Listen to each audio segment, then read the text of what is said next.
c'est le cœur qui compte. Gilles voulait être à l'heure à l'école, mais si on ne l'appelait pas, il se réveillait si tard qu'il ne lui restait plus que le temps de faire un grand saut depuis son oreiller jusqu'à la porte d'entrée.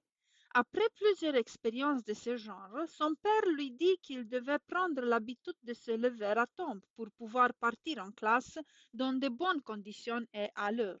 Mais Gilles grandissait et il se sentait bien fatigué chaque soir. Le lit chaud était si agréable qu'il s'endormait aussitôt que sa tête touchait l'oreiller. Il dormait profondément et le lever du soleil ne suffisait pas à le réveiller. Si son père ne l'appelait pas chaque matin, Gilles continuait à dormir et à ignorer le petit déjeuner, le cours et les leçons. Cela devenait réellement un problème. Aussi le papa décida-t-il finalement d'acheter un réveil à Gilles. Ce dernier en fut très content et s'amusa à le faire sonner à tout moment. Mais le réveil ne sont pas des jouets. Ils ne sont pas faits pour amuser les enfants. Il se passa peu de temps avant que le réveil de Gilles soit détraqué. Il avançait, puis il s'arrêtait, ou bien il prenait presque une heure de retard sans raison apparente.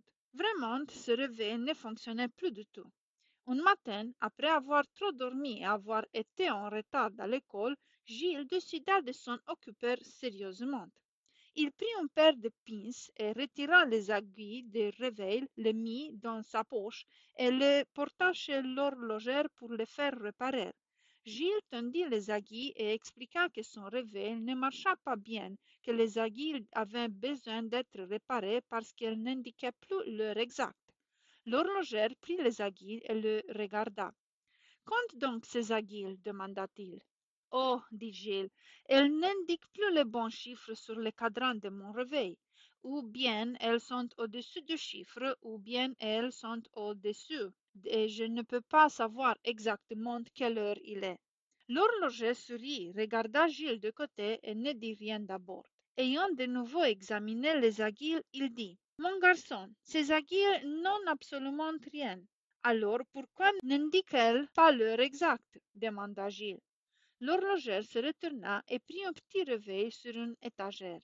Il l'ouvrit et montra à Gilles de quantité de petits roues, des ressorts et des dents. Regarde cela, mon garçon, lui dit-il. Ce sont ces roues et ces dents qui font bouger les aiguilles. Si les roues tournent convenablement à l'intérieur du réveil, alors les aiguilles indiqueront l'heure exacte. Gilles retint la leçon et quand il raconta à son papa ce que lui avait dit l'horloger, le papa dit oui, mon fils, c'est bien cela. L'exemple peut s'appliquer aussi à un petit garçon.